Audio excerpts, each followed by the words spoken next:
नमस्कार, बहुत स्वागत आप सभी का INS 24/7 पर। आप देख रहे हैं उत्तर प्रदेश की खास खबरें, खबर विशेष उत्तर प्रदेश में। मैं हूं आपके साथ साधना पांडे। शुरुआत करते हैं खबरों की। सबसे पहले बात करते हैं मंत्री गुलाब देवी की, जिन्होंने संभल का नाम बदलने की मांग उठाई है। उनका सुझाव ये है कि जिले का नाम कल्की तीर्थ नगर रख दिया जाए।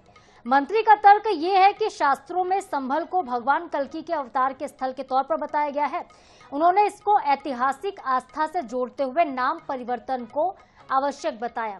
ये प्रस्ताव अब राज्य सरकार और जनता की राय की तरफ आगे बढ़ेगा।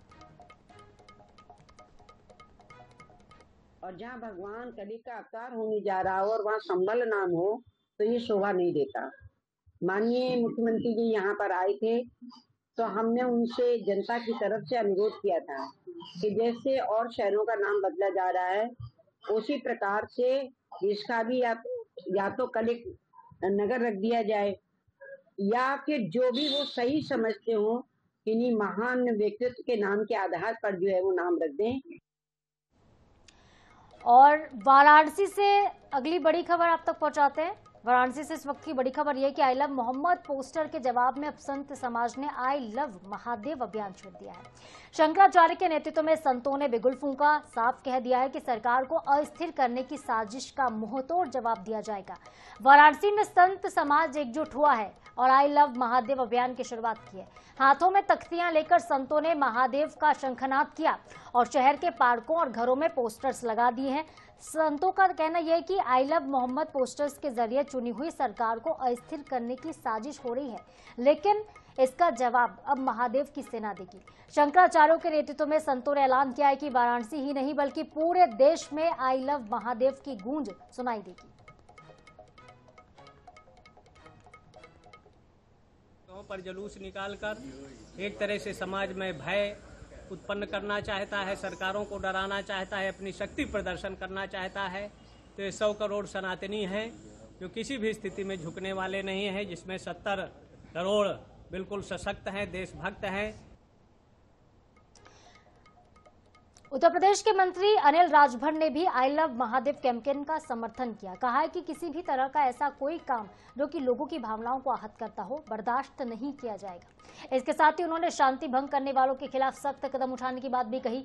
बनारस में हालिया पोस्टर प्रतिरेक के बीच मंत्री अनिल राजभर ने आई लव महादेव कैंपेन का समर्थन करते हुए कहा है कि धार्मिक भावनाओं का सम्मान आवश्यक है। मंत्री ने कहा कि कोई भी ऐसा काम ना करे जिससे किसी की भावना आहत होती हो। उन्होंने ओवैसी खानदान पर टिप्पणी भी की। कहा कि जो लोग शांति भंग करने के मंसूबे रखते हैं उनके खिलाफ कार्रवाई भी होगी। अनिल राजभर ने आगे कहा कि अगर कोई शांति भंग करने का प्रयास करेगा तो सरकार और प्रशासन ऐसी कार्रवाई करेगा कि उनकी 7 पीढ़ियां तक याद रखेंगी। और ये टिप्पणी विवादास्पद मानी जा रही है। आजम खान के संबंध में मंत्री ने कहा कि उनके मामले पर न्यायालय ने जमानत दे दी है, लेकिन पुलिस और सरकार की कार्रवाई तथ्य और सबूतों के आधार पर आधारित है। उन्होंने सपा पर आरोप लगाया है कि वो राजनीतिक बयानबाजी कर रहे हैं।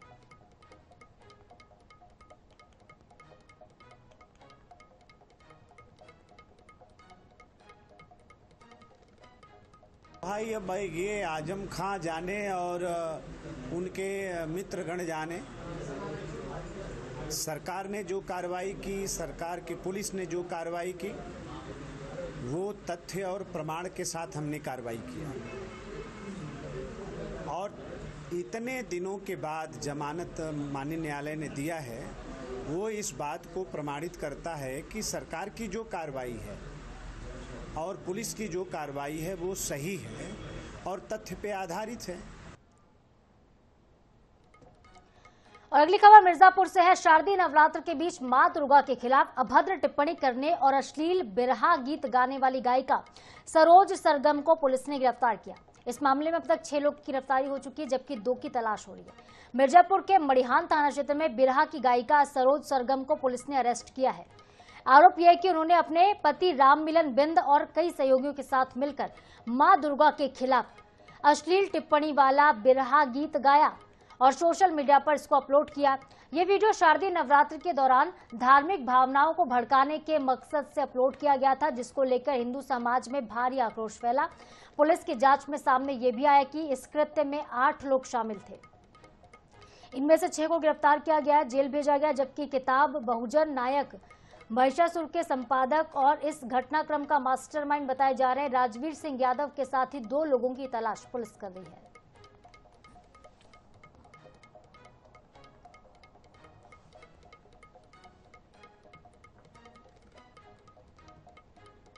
कुछ दिनों पहले एक वीडियो डाला गया था जिसमें आराध्य मां दुर्गा देवी के संबंध में अशोभनीय शब्द के प्रयोग किया गया है, जिसमें जनमानस में काफ़ी आक्रोश हुआ। पुलिस तत्काल इस पर मुकदमा पंजीकृत कर अपनी इन्वेस्टिगेशन की कार्रवाई शुरू की। कुल 6 अपराधी गिरफ्तार हुए हैं।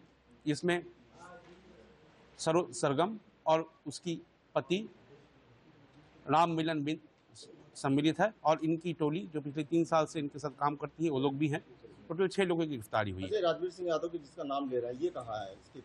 इसके लिए अलग से टीम गठित है और इसमें भी हम कार्रवाई कर रहे हैं।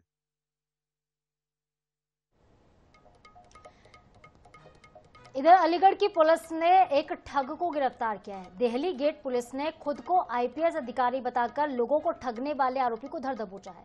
आरोपी स्मिथ सेठी उड़ीसा का रहने वाला है। अलग अलग राज्यों में ये डॉक्टर्स को शिकार बना चुका है। अलीगढ़ पुलिस ने फर्जी आईपीएस अधिकारी बनकर ठगी करने वाले आरोपी को धर दबोचा, जिसका नाम स्मिथ सेठी, जैसा कि हमने आपको बताया, रहने वाला ये उड़ीसा का है और पुलिस के मुताबिक 6 सितंबर को प्रिंस नगर के निवासी एक फिजियोथेरेपी क्लिनिक संचालक को फोन किया, खुद को सीआईडी का आईपीएस अधिकारी बताया और फर्जी क्लिनिक चलाने का हवाला देते हुए धमकी दी। धमकी देकर डरा धमका के 10 लाख रुपए ले लिए और जेवर लेकर आरोपी से मिलने के लिए बुलाया, लेकिन ठगी का एहसास होने पर पुलिस से पीड़ित ने शिकायत की। पुलिस ने आरोपी को धर दबोचा। उसके पास से करीब 2,10,000 रुपए और 2 मोबाइल फोन बरामद किए गए।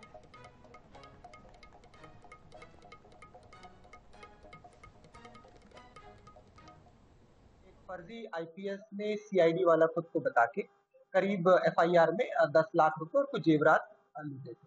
तो इस संबंध में तभी से पुलिस और शहर का एसओजी सर्विलांस उनके पीछे था और हमने एक बड़ी सफलता हासिल करते हुए इसे आज गिरफ्तार कर लिया है।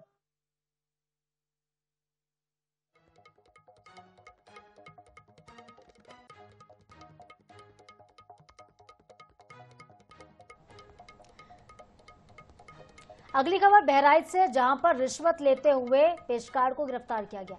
चकबंदी विभाग का पेशकार 10,000 की रिश्वत लेते रंगे हाथों पकड़ा गया। एंटी करप्शन टीम ने कार्रवाई करते हुए पेशकार को जेल भेजा है। बहराइच जिले के कोतवाली नगर इलाके में एंटी करप्शन की टीम ने चकबंदी विभाग के पेशकार आसिफ को रिश्वत लेते हुए पकड़ा। पेशकार आसिफ वाद निस्तारण पत्रावली पेश करने के नाम पर सहेलवा गांव के निवासी बाबा दिन से 25,000 रुपए की रिश्वत की डिमांड कर रहा था। शिकायत पर एंटी करप्शन की टीम पहुंची और जाल बिछाया। एंटी करप्शन की टीम ने आरोपी के खिलाफ एफआईआर दर्ज करवाई और पुलिस ने उसको जेल भेजा। हमारी जमीन का मामला है, तो ये हम सब पहले कहें 25,000 दो, तो उसके बाद कहें जो हम कहना गरीब है जमीन न कर पे, तो कहें 20 दो, तो हमका वहाँ न कर, तो आज लेकर 10,000 दिन और वो अपन है। हम कंप्लेन कि यहाँ विभाग के है जिसका वहाँ को सुनाना याद है।